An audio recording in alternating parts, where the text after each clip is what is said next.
Prefeitura de Cascavel convida Natal Luz e Paz 2025. Curta a magia da cidade iluminada, presenteie a quem você ama comprando em nosso comércio e colecione memórias da cidade que não para de avançar. Cascavel, 74 anos, cidade unida e pra frente.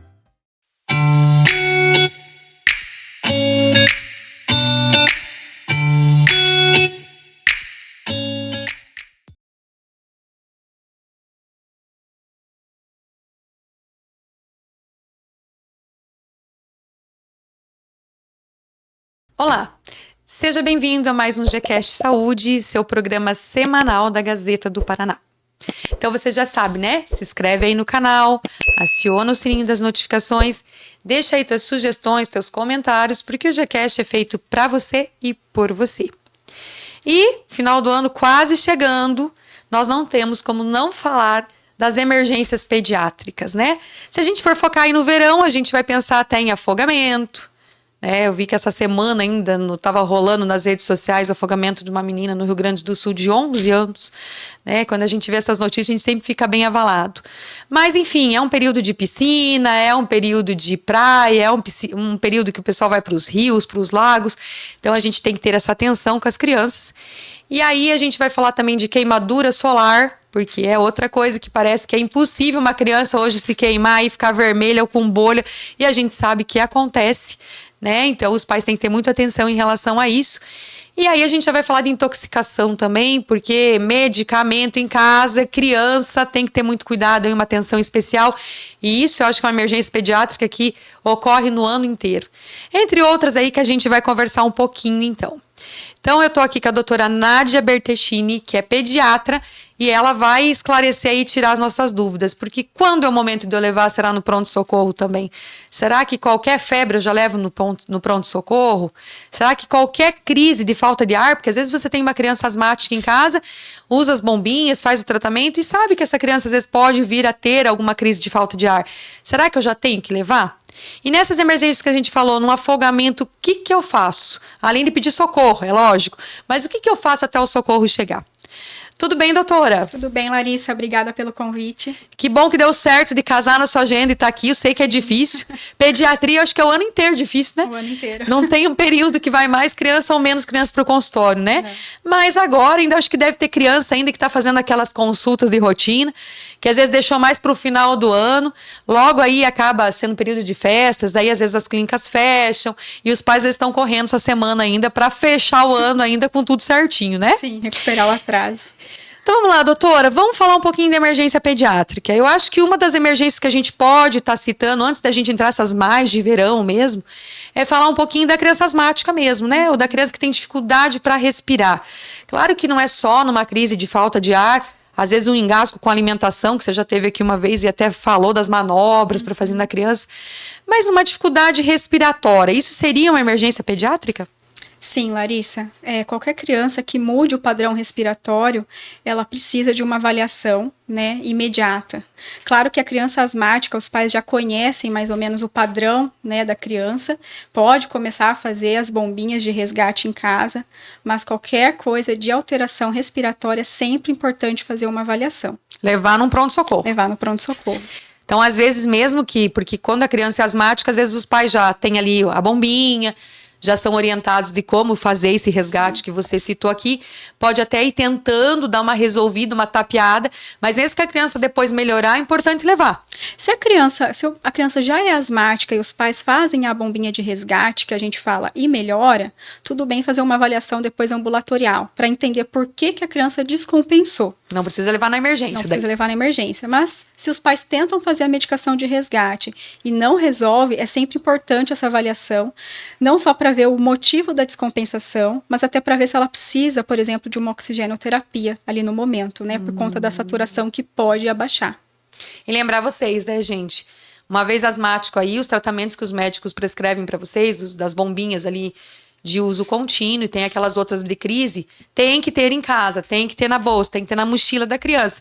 Não dá para também pegar uma bombinha que é de crise e guardar na gaveta, né? Que daí quando tem a crise não dá sinal e não tá com a bombinha junto para ajudar naquele momento. Sim, e é muito importante a gente frisar que muitos pais têm medo de fazer a bombinha, porque acha que a bombinha vicia, porque acha que a bombinha vai fazer que a criança fique dependente daquilo a vida inteira. Acelera o batimento. Exatamente. É um efeito colateral, né, da bombinha fazer essa taquicardia, mas é um efeito colateral passageiro. E faz parte ali do momento. Então, não vicia. A bombinha, quando a criança precisa usar, não adianta ficar com medo de fazer, não tem para onde fugir. É o tratamento principal. E até uma vez a doutora Mafalda teve aqui, e a doutora Mafalda falou assim, às vezes os pais falam, mas acelera o batimento cardíaco. Mas numa crise de falta de ar, acelera muito mais do que a bombinha, né? Sim. Então, não adianta pensar por esse lado. Convulsão. Convulsão também seria uma emergência pediátrica? Sim, a convulsão. Às vezes os pais já chegam na emergência, a criança já passou do período convulsivo, mas é sempre importante que levem em avaliação. E, posteriormente, uma avaliação neurológica para entender o motivo daquela crise convulsiva. Mesmo que ela já tenha tido a convulsão, que ela já esteja passando nesse intermeio, porque às vezes uma convulsão às vezes é curta, né? E aí no meio do carro, sei lá, a criança já deu uma melhorada, mas vai pro PS igual, porque fica às vezes um pouquinho em observação ainda essa criança. Existe o que a gente chama de estado pós-ictal, que é uma sonolência ali, né, logo após a crise convulsiva. E a criança precisa ser avaliada para entender o motivo que ela teve essa crise. Se já é uma criança epilética, né, que já tem crises convulsivas de repetição, a gente precisa entender por que ela teve aquilo, por que diminuiu esse limiar convulsivo, se foi uma dose da medicação que precisa ser ajustada, ou é uma primeira crise convulsiva que daí precisa ser investigada. Então, toda criança com crise convulsiva precisa de uma avaliação. Indiferente se caiu, bateu a cabeça ou não. Principalmente, se a criança cair e bater a cabeça, aí é uma emergência ainda maior, precisa ser avaliada com urgência. E aquele negócio de segurar a língua, é verdade ou é mentira? Não, se a gente segurar a língua da criança, a gente vai acabar machucando, e até a gente se machucando, porque a criança pode acabar mordendo a mão, né? O importante numa crise convulsiva, além de procurar ajuda, seja indo para o pronto-socorro por meios próprios ou ligando para a emergência, é fazer com que a criança não se machuque. É deitar ela no chão, virar ela de lado, para que a saliva não afogue ela, mas não tentar segurar ela de toda forma, porque acaba machucando. Certo. E aí, percas de consciência. Quando que a criança pode ter uma perca de consciência?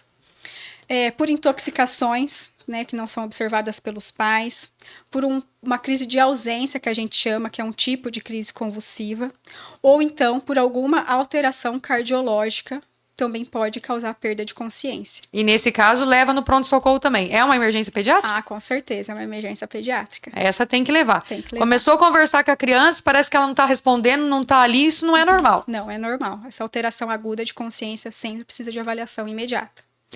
E quando você fala em intoxicação, é as intoxicações que a gente vai conversar daqui a pouquinho. Sim. Que é bem comum. Bem comum. Certo. E traumas graves? O que a gente considera um trauma grave na criança que tem que levar para um pronto-socorro? Então, um trauma, ele varia pela idade da criança. Por exemplo, uma criança de 10 anos que acaba, né, caindo da cama, é um trauma menos grave comparado, por exemplo, a um bebê de 3 meses que cai da cama.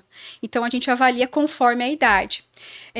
Via de regra, todo trauma na criança merece uma avaliação. Tá? Mas o que a gente considera grave, que talvez precise até fazer uma tomografia, um exame de imagem para ver se teve alguma alteração neurológica, um sangramento, aí vai variar do mecanismo do trauma e da idade da criança. Então, um bebezinho que cai da cama, que não é difícil, né? Quase todo mundo que tem bebê, por mais que cuide, em algum momento acaba rolando. Às vezes está com 3 meses, às vezes está com 6 meses, 7. Um bebezinho que rola e cai da cama é um trauma que tem que ser avaliado. É um trauma que tem que ser avaliado, até porque às vezes as alterações neurológicas agudas do trauma, elas não aparecem nas primeiras horas. Por isso que existe aquele período de observação de no mínimo 6 horas. Porque se aparecer alguma outra alteração neurológica, sonolência, vômitos persistentes, ele precisa ser avaliado com exame de imagem. Então, pega a criança, mesmo que acalmou do choro, é melhor levar e ver se está tudo ok. Sim. Certo. Agora, uma criança maiorzinha, então, 7, 8 anos, sei lá, teve um sonho, se agitou à noite, caiu da cama, também não é para tanto. É mais observar. Sim, se ela não apresentar nenhum sinal de alarme, sonolência, né, sonolência, vômito, muita dor de cabeça logo depois do trauma, é uma questão de observação. Mas sinais de alarme, vômito persistente, alteração do nível de consciência, sonolência, muita dor de cabeça, sempre merece uma avaliação. Certo. E a febre? Vamos falar da febre, porque febre parece assim, febre tem que ir pra UPA, pro pronto-socorro, para onde for. E não é bem assim. Primeiro que febre também não é assim, 37 graus é uma febre. Então, assim, qual é a febre que eu tenho que me preocupar? E também existe algum, assim, sinal de alerta, às vezes uma febre associada com alguma outra coisa, sei lá, uma mudança de comportamento da criança, criança que às vezes fica muito... uma criança muito agitada, que brinca, daqui a pouco não quer mais brincar. Ou, às vezes, uma criança que era calminha e tá meio braba. Não sei. Tem algo mais na febre que é um alerta, assim, pra gente? Então, assim, os pais precisam entender que a febre, ela é um sinal de algo, né? Ela é um mecanismo de defesa do corpo. É um sintoma. É um sintoma, combatendo alguma infecção. Muito mais do que ver a quantidade de temperatura, porque às vezes os pais vêm preocupados, meu Deus, fez 39 graus de febre, mas a criança está pulando, brincando. Enquanto às vezes uma outra doença muito mais grave, que faz uma temperatura menor, um 37,8, 37,9, já faz alteração de consciência da criança. Então, muito mais do que medicar a febre, a gente tem que medicar e avaliar a criança, tá? Então, não existe, porque se fizer 39 graus tem que ser avaliado, enquanto uma de 38 graus não precisa. Não é bem assim. A gente tem que avaliar todo o contexto e os sintomas que a criança está apresentando. Toda febre tem um motivo que precisa ser avaliado, investigado e tratado. A criança de febre de início recente, principalmente nas primeiras 24 horas, pode não apresentar nenhum sintoma. Então, é aquela velha história. O pediatra avaliou, passou de pirona, mandou para casa e pediu para observar. Porque, realmente, às vezes, se a criança está num bom estado geral e só apresenta febre e não há nada alterado no exame físico, é preciso aguardar pelo menos 48 a 72 horas para ver se aparece algum foco infeccioso, que realmente aparece. Às vezes aparece. É só uma febre isolada. E, às vezes, é uma febre isolada que, depois de 72 horas, o sistema imunológico da criança consegue combater a infecção e pronto, vida que segue. Tá? Ficou 3 dias fazendo febre. Em vez da febre estar diminuindo, espaçando, a febre está ficando cada vez mais recorrente. Aí ela precisa de uma reavaliação e, se ainda assim não for achado nenhum sintoma que justifique a febre, é necessário exames de sangue, laboratoriais, para investigar o foco infeccioso. Então, você também fazer uma avaliação de uma criança só por febre e um episódio é muito complicado, né? É muito vago. É muito vago. Sem mais nenhum sintoma, um pico de febre isolado, né? Uma coisa é você falar assim, tá febril, eu tô dando um antitérmico em casa, ou tô dando banho pra dar uma baixada nessa temperatura, mas ela fica assim a hora que saiu o efeito do antitérmico ali, do remédio ou do banho, sobe de novo, aí sobe de novo, aí sobe de novo. Aí já me dá mais resquícios aí de talvez sintomas que possam fazer um diagnóstico melhor do que uma febre isolada. Sim, a febre isolada, ela precisa de avaliação, mas geralmente é ambulatorial, não precisa correr de madrugada para o pronto-socorro, né? A criança fez o primeiro pico febril, mediquei, melhorou, dá para aguardar, dá para agendar consulta na UBS ou no consultório, né? Agora, aquela febre persistente, dei a medicação, não melhorou, a criança apresenta sinal de alarme, sonolência, muita irritabilidade, vômito persistente. Aí é uma outra situação que precisa da avaliação imediata. E isso já vai para o pronto-socorro. Sim. Até porque tem que cuidar, né? Eu estava conversando outro dia com uma farmacêutica e a gente falou, né? Tem muito medicamento, grande parte, eu acho, dos medicamentos pediátricos que não são indicados para criança menor de 2 anos, né? É meio que vocês, assim, claro, reduzem dosagem, tem todo o cálculo lá que vocês fazem de dose, às vezes para um bebezinho de 6 meses, de 8 meses, de 1 ano. Mas quanto menos medicar nessa faixa etária aí de até os 2 anos, porque já que não tem como fazer muita pesquisa em criança muito pequenininha, assim, né? Sim. Uhum. Então, quanto menos precisar de medicamento, melhor seria, né? Sim. Às vezes tem que ajustar, mas não dá para ser também qualquer coisinha. Vai lá e medica, vai lá e medica, vai lá e medica. A gente hoje em dia vê muita ansiedade dos pais em relação a qualquer tipo de sintoma, precisa da medicação. E não é bem assim que funciona, né? Tem muitas doenças na pediatria que o tratamento é o tempo. É o tempo e a paciência dos pais. Então, aquela criança, principalmente uma síndrome gripal, tosse, febre, nariz escorrendo. Existem milhares de medicamentos em farmácia que pode ser dado? Pode. Vai resolver? A maioria das vezes não. A melhora, comparado a não medicar, é mínima. Então, assim, a gente tem que ponderar muito, né? E tentar ajudar nessa ansiedade dos pais na hipermedicalização. Então, você viu? Você que leva aí seu filho, às vezes, no pediatra, seja no serviço público ou no privado, e às vezes o médico não te dá realmente um remédio ali. Daí você sai falando, nossa, o médico nem me deu nada para dar para a criança tomar. Mas às vezes não é a melhor conduta mesmo. A melhor conduta, às vezes, é o banho, a observação, é outras coisas que o pediatra vai orientar lá para você. Às vezes a gente vê, às vezes, até muitas questões aí emocional mesmo, da criança nem tá tendo contato muito com esse pai, com essa mãe, tá sentindo essa falta aí. Então, assim, escuta o que o pediatra vai falar, porque com certeza ele é a pessoa mais indicada aí para te dar o melhor diagnóstico. Doutor, e a questão de vômito e diarreia? Quando que eu devo me preocupar? Porque vômito e diarreia a gente sabe que pode desidratar, enfim, mas quando que eu tenho que me preocupar mesmo? Porque às vezes um episódio também de vômito ou um episódio de diarreia, eu já tenho que também levar para uma consulta? Então, assim, igual você falou, né? A desidratação é uma das principais causas de morte em casos de vômito e diarreia em criança, né? Das famosas viroses, digamos assim. Então, desde que a criança consiga se manter hidratada, ela não apresenta sinal de alarme, por exemplo, que precise ficar internada, precise de soro de hidratação e tudo mais. Então, basicamente, precisa ser avaliada como que ela está conseguindo ingerir líquidos, porque também uma criança com vômito e diarreia não vai querer comer. Mas o líquido ela tem que aceitar para se manter hidratada. Né? Aquele sorinho caseiro, soro caseiro, água de coco, enfim. O soro pronto que compra na farmácia, né, também prescrito. Agora, aquela criança que não consegue nem ingerir líquido, continua vomitando persistentemente, mesmo fazendo medicação para vômito, essa criança precisa de avaliação e provavelmente de soro de hidratação venoso. Que daí vai ficar internadinho. Vai ficar internada. Agora, a diarreia também desidrata, mas bem menos que o vômito. E a diarreia, ela pode durar até 7 a 10 dias, né? Desde que ao passar dos dias vá melhorando, desde que não tenha sangue nas fezes. Mas também os pais são muito ansiosos nisso, que a diarreia não melhora. Mas geralmente tem um período ali para o intestino se recuperar. Né? Então, a diarreia pode durar um pouquinho mais de tempo, que não pode é o vômito ali persistente. Então, se ele estiver aceitando pelo menos água, pelo menos líquido, e não tiver persistindo tanto esse vômito, né? Mesmo que ainda fique com um pouquinho de diarreia, mas às vezes parou o vômito, ainda não é um sinal tão de alerta assim para um PS, para um pronto-socorro. Sim, com certeza, né? Dá para aguardar em consulta ambulatorial. E quando eu falo de garganta e ouvido, que aí tem muita infecção de garganta, né? Às vezes muda, olha esse tempo doido que a gente tá aqui, né? Hoje é já quase aí uma semana do Natal, 2, e às vezes a gente tá com blusa de manga comprida mesmo, com esse tempo doido. E aí é ar-condicionado, uma hora tá calor, uma hora tá frio, né? Esse abafa e daí dá aquele chuvão.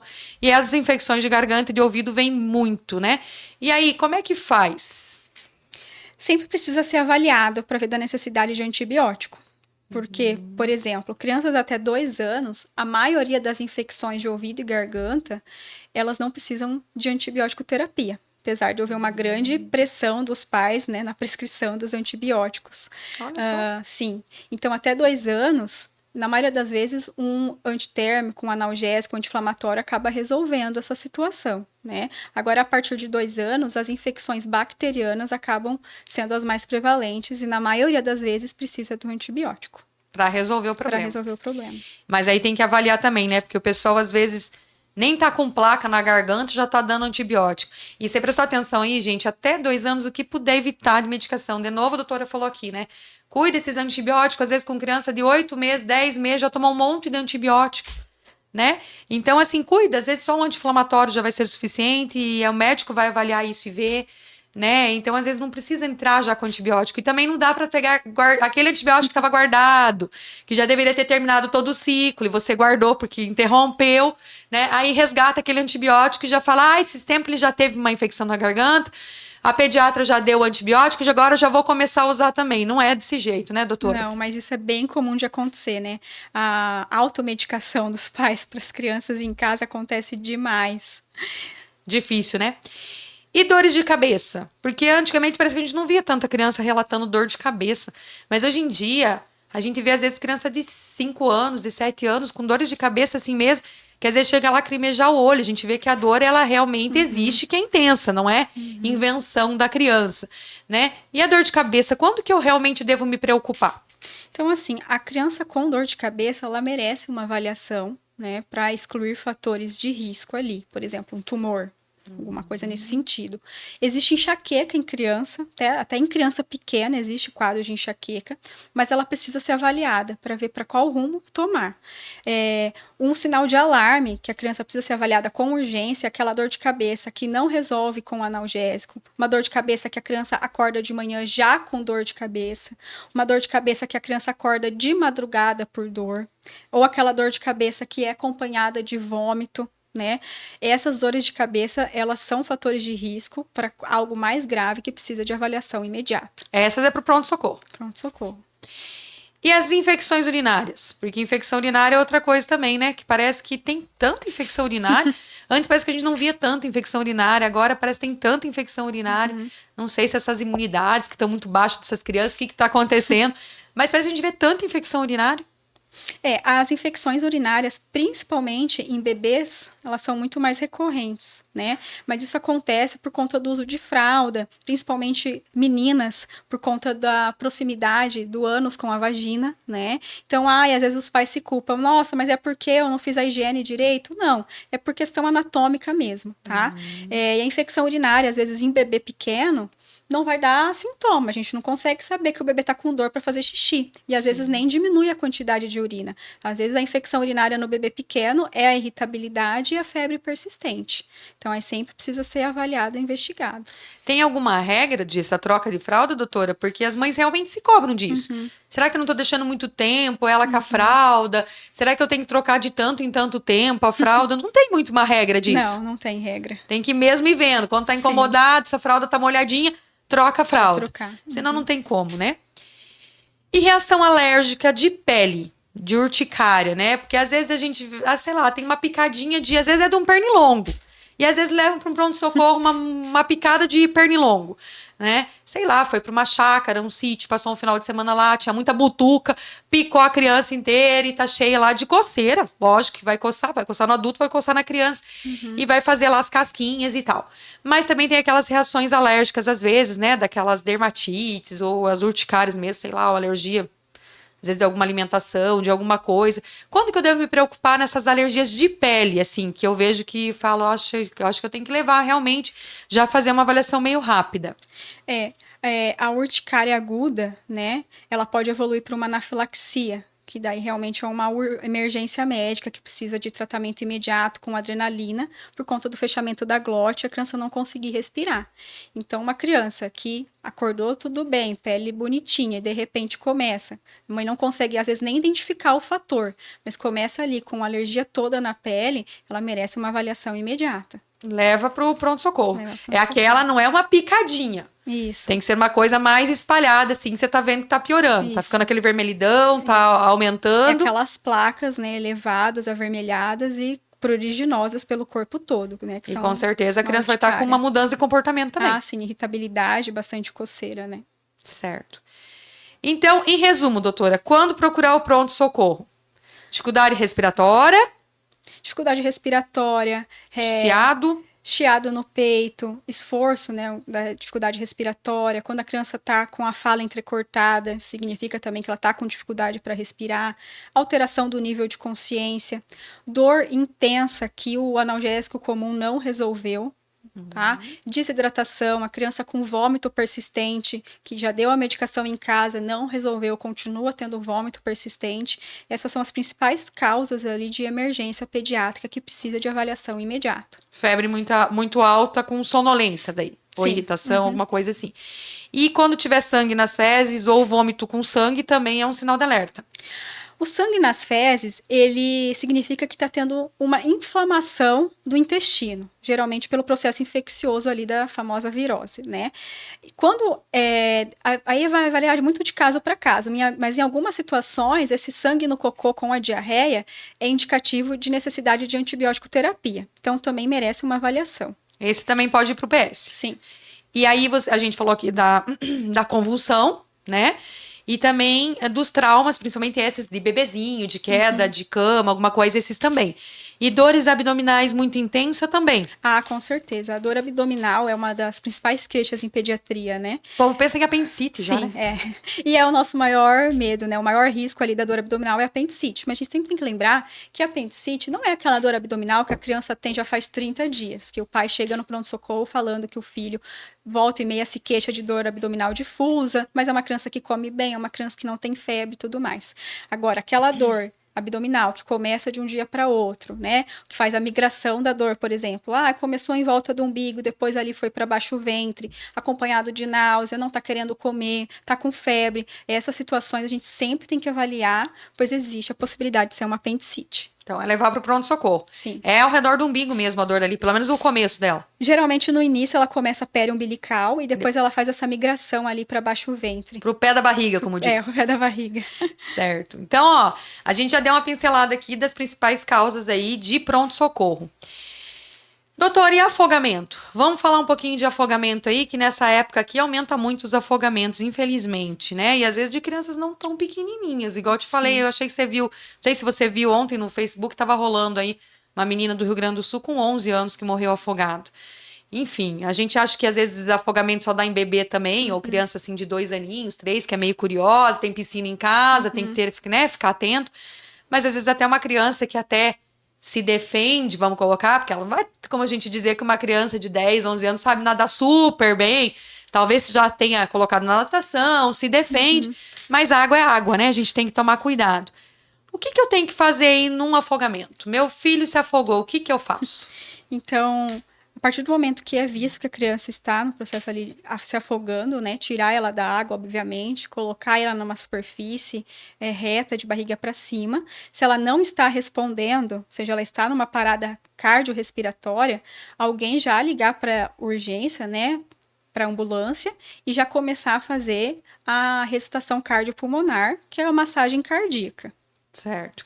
E aí essa massagem é aquela que a gente vê aí, que acho que a maioria tem uma noção, que já vem em filme, vem um monte de coisa, né? Que é aquela massagem mesmo em cima do tórax aqui da criança. Isso. Aquela manobra que se faz, às vezes em bebezinha com os dedinhos, né? Isso. Porque tem que cuidar para não quebrar as costelas da criança também, né?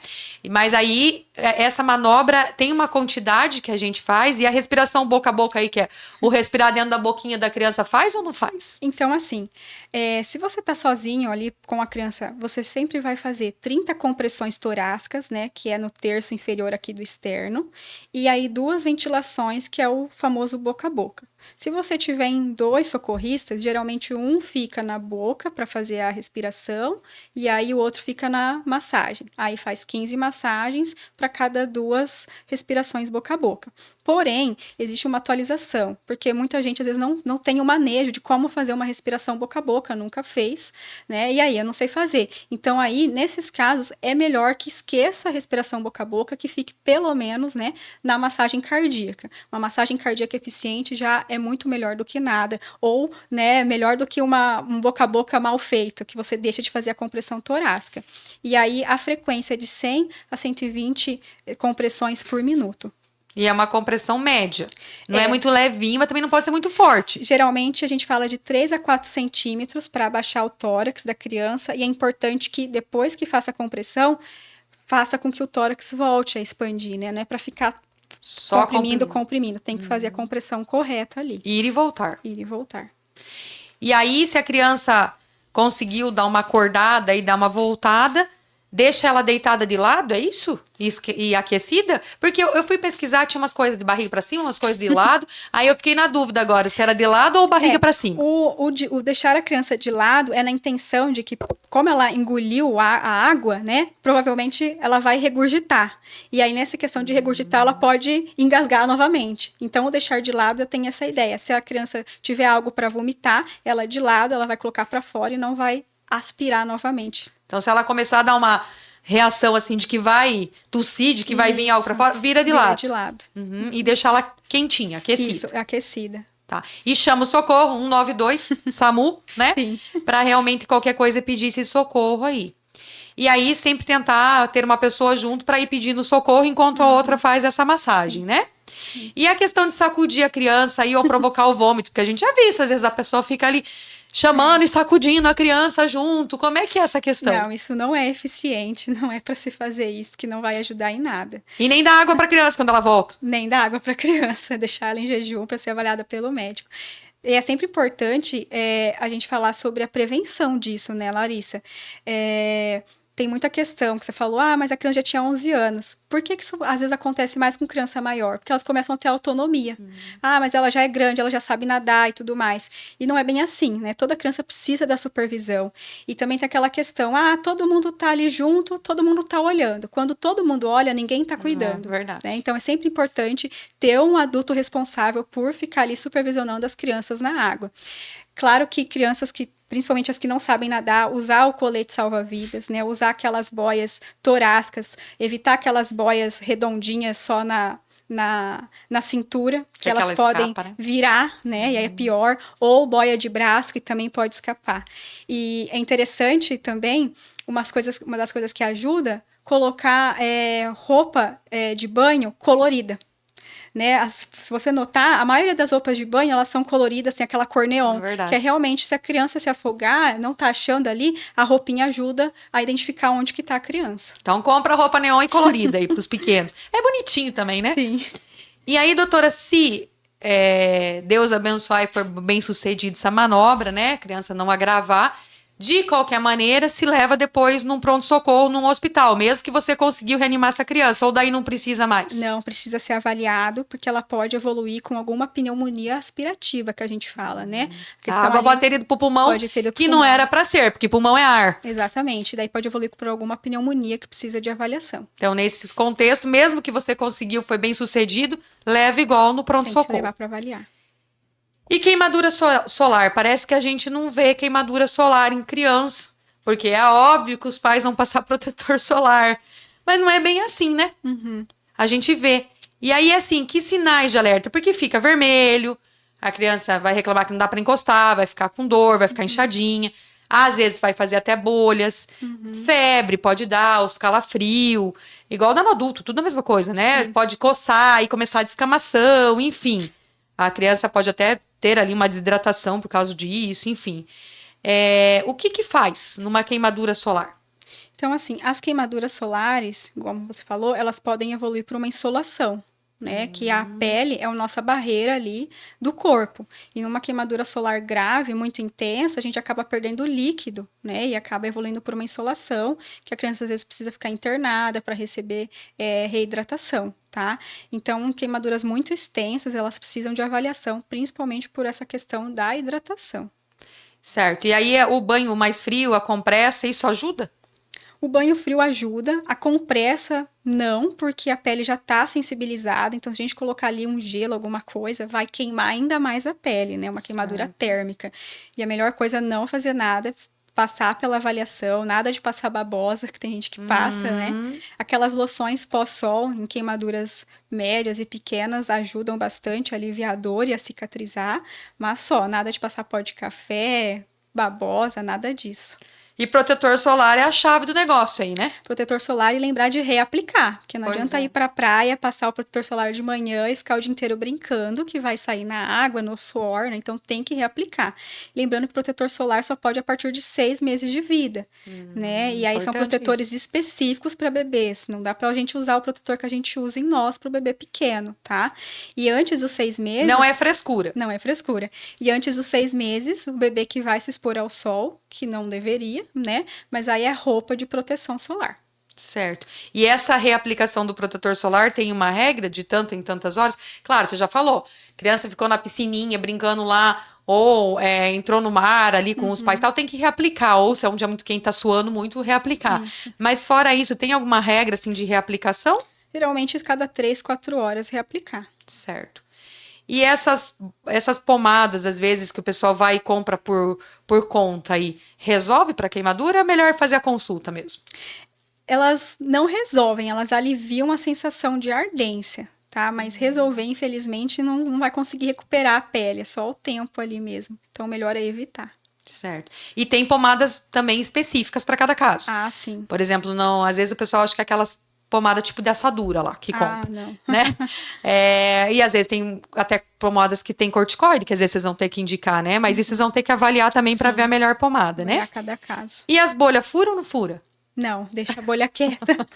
Porque tem pai que fala, tem que furar essas bolhas para melhorar. Não, a bolha é uma proteção ali, né, da pele já bastante sensibilizada. Se a gente fura, a gente continua machucando mais ainda a pele, deixa a bolha quieta. Certo. Então, se tiver muita bolha, se tiver ali infecção ali, pus no lugar, muito inchaço, febre muito alta, calafrio, se a criança fica meio confusa, às vezes tá até uma sensação de desmaio, parece que ela fica molinha. Sim. Nesse caso, procura um pronto-socorro. Pronto-socorro. Tá.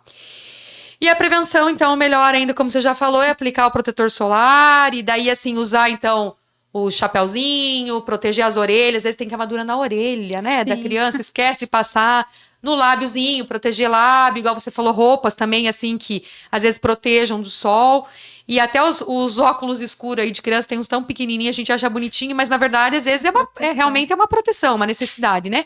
E evitar o sol naqueles horários que a gente já sabe que ninguém deveria se expor, né? Sim. Que é aquele horário depois das 10 e até umas 15, 16 horas ali, não tá no sol, nem adulto, nem criança, nem ninguém, Sim. né? Porque criança também pode ter câncer de pele. Sim. Às vezes a gente acha que criança não vai ter, às vezes eu não tô falando que a origem é o sol, mas aí às vezes já tem uma predisposição, o sol vai contribuir com certeza aí, mas né? como os dermatologistas falam, né, o câncer de pele do adulto começou lá na infância. Então, Olha lá. A proteção começa desde cedo. E doutora, a gente não pode deixar de falar de intoxicação, né? Intoxicação, quando a gente tá falando do quê? De uma intoxicação por alimento, igual normalmente é no adulto, ou criança tem outros tipos de intoxicação aí, e às vezes a gente vê criança tão pequenininha com intoxicação, às vezes 1 aninho, 2 aninhos, que tipo de intoxicação que dá nessas crianças aí pequenininhas? Então, a intoxicação geralmente por ingestão de líquidos, né, que não era para a criança estar ingerindo. Por exemplo, produtos de limpeza ou medicamentos, né, que Pega uma que boa. Exatamente. A gente sempre, né, no senso comum, mas quem que vai conseguir tomar que boa? Consegue. Criança pequena consegue tudo. Amaciante, vê aquelas fotinhas de bebezinho, assim, às vezes no amaciante, um solzinho desenhado. Isso. E pra gente e pra gente é apenas uma embalagem. Pra criança pequena, aquela embalagem toda colorida ali, estimula muito, desperta muito a imaginação da criança, né? Então, elas vão direto e ingerem. Eu até já vi no plantão, que eu nunca imaginei que poderia acontecer, a criança ingeriu o repelente de tomada, o líquido do repelente de tomada. Então, é uma coisa que a gente nem pensa, né? Mas a gente sempre tem que estar atento a essas coisas, não deixar em um local baixo que a criança consiga ter acesso, né? Sempre um local mais alto e escondido mesmo. E medicamento, às vezes acha que é um medicamento, vê o pai e a mãe tomando, acha que é uma balinha, acha que é um docinho, porque às vezes até as crianças vêm, às vezes tem formato mesmo de bolinha, pequenininha e tal. Aí a criança acha que é um docinho e acaba colocando na boca também, e às vezes não é uma, né? Aí pega o potinho da mãe ali. Pega um pote inteiro e toma tudo e acaba fazendo intoxicação. A próprio xarope, né, que às vezes tem um sabor mais doce, que também elas viram todo o xarope também. Às vezes é o dela mesmo, né? Sim. Que tá tomando, só que tem uma dosagem pra tomar. Realmente, às vezes daí vê que é gostoso, é docinho, vai lá e toma e vira o xarope. Sim. E aí os sintomas que vai dar, doutora, quais são de intoxicação por um remédio ou por um produto de limpeza, como você citou aqui? Qual que é o sintoma? Isso vai variar de cada produto, mas via de regra, a criança vai começar a salivar, começar a nausear, né, se queixar às vezes de dor abdominal, são os principais sintomas ali. E aí, dependendo do produto, até uma sonolência, né, uma sonolência até evoluir para uma crise convulsiva, dependendo de cada caso. E pode ter dificuldade para respirar também? Pode ter dificuldade respiratória. Ixi. E aí faz o que então? Busca de imediato o médico nessa hora? Busca imediata do médico, sempre, se possível, levar o produto que foi ingerido, né? Às vezes, mas é que foi um produto de limpeza. Às vezes não sabe qual é o produto de limpeza, o que tem naquele produto de limpeza.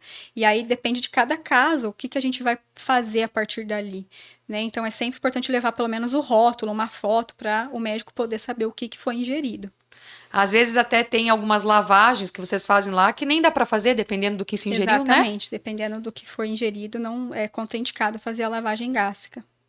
E aí, essa questão de provocar o vômito na criança, ou dar água para a criança ficar tomando, porque tá com a boca seca, tá salivando, ou leite. Eu já vi gente falando, dá leite para a criança, porque o leite desintoxica, o leite limpa. Como é que é essa questão? Na verdade, não é para se dar nada para a criança e nem provocar o vômito. Por exemplo, se a criança ingeriu uma soda cáustica, se você provoca o vômito, a soda cáustica já passou pelo sistema gastrointestinal, já lesionou tudo. Se ela vomitar, vai voltar lesionando mais ainda. Então, não provocar o vômito e não dar nada para a criança ingerir. Então, é diferente lá, viu que tomou alguma coisa que não devia, leva para o pronto-socorro, leva a embalagem se possível, tira foto, fala, foi isso aqui que tomou. É interessante que os pais podem fazer, até ir procurar ajuda, lavar a boca da criança, né? Lavar a boca, enxaguar, né? Escovar os dentes ali na hora, que ajuda a tirar o que ficou de resquício ali na boca. Porque às vezes a criança nem ingere, ela coloca na boca e já cospe. Mas aí, dependendo do produto, aquilo é absorvido na nossa mucosa oral, ou aquele produto acaba fazendo lesão, né?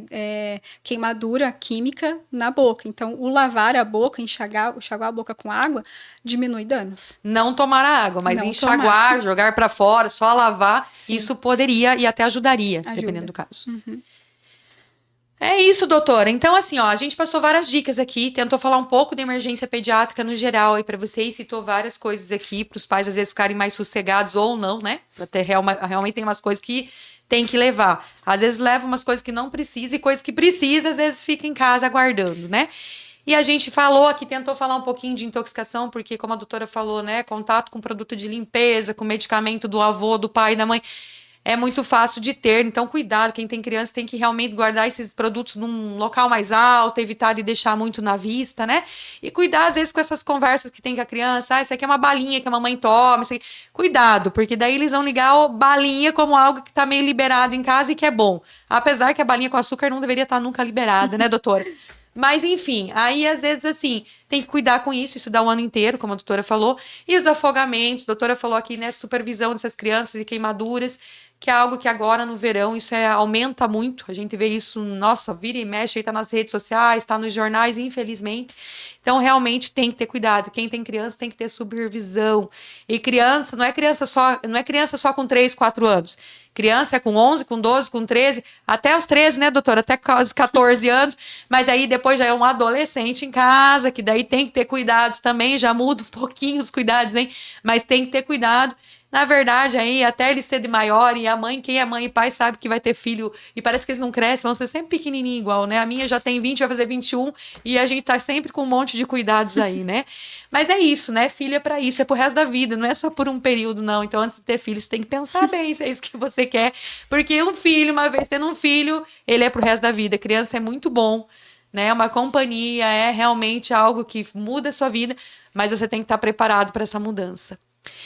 Doutora, deixa pra gente o teu contato, quem tá nos escutando, ficou interessado assim, queria levar meu filho lá, tô procurando um pediatra pro meu bebê, às vezes tá com um bebezinho bem pequenininho, ainda tá definindo aonde vai levar.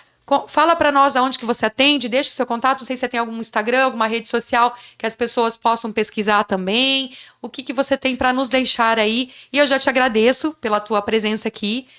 Vai levar a canequinha hoje e vai voltar aí, por favor, fica o convite para 2026, a gente voltar com mais temática, porque saúde da criança a gente vai falar o ano inteiro aqui. Larissa, obrigada pelo convite, sempre muito bom estar aqui, passando informação para as pessoas. Eu atendo na Clínica Vale Kids, né? Eu tenho o meu Instagram, pediatra.nadia, para quem quiser me seguir, lá também tem o número de telefone da clínica para agendar uma consulta para avaliação. Então é isso, gente. A gente vai deixar aí no rodapé para vocês depois o contato da doutora, da rede social e do Vale Kids. Vale Kids já teve outros pediatras que veio aqui que atendem lá também. Tem pediatras de referência nessa clínica. E aí também é uma oportunidade de você, né? Se ainda está procurando um pediatra, escutou o que a doutora falou aqui, ficou com alguma dúvida, acendeu algum alerta aí, vocês podem estar agendando uma consulta com a doutora. E se for uma emergência, como a gente colocou aqui, leva para UPA, leva para um pronto-socorro de um hospital privado, aonde você se sentir mais à vontade. Mas na dúvida, peça ajuda, consulta. E depois também, se não for uma emergência ali, vai te passar as orientações, depois você segue no consultório, porque consulta pediátrica tem que fazer o ano inteiro, né? Quem tem criança sabe que No início as consultas são mais pertinhos, às vezes tem que ser todos os meses aí quando é bem bebezinho. Depois os pediatras já espaçam mais esse acompanhamento, mas acompanham aí até ele entrar na adolescência mesmo. E claro que às vezes você tem que levar o seu filho mais de uma vez no pediatra por necessidades que vão ocorrendo aí no ano. Mas se teu filho tem muita saúde, tá muito bem, e você acha que não precisa levar, pelo menos uma vez no ano, né? A gente tem que levar no pediatra, acompanhar a altura, peso, um monte de coisa aí que tem que ser acompanhado com o pediatra. Então o pediatra realmente vai te acompanhar aí até a fase da adolescência aí, que é ali em torno de 14 anos, que daí eles vão falar, agora você está de alta do pediatra, agora você vai para um clínico aí para as tuas necessidades. Mas acompanha aí, faz certinho o acompanhamento que é necessário aí para o seu filho. Aí você vai ficar mais seguro, né? Sabe que sua criança está crescendo com saúde, com qualidade de vida e que não vai... Pelo menos a gente vai evitar, né? Ter nenhum problema é difícil, mas assim, a gente garante isso mesmo com as consultas. Mas com certeza vai dificultar que você tenha aí problemas aí no futuro. É isso, pessoal, e até o próximo GCast Saúde.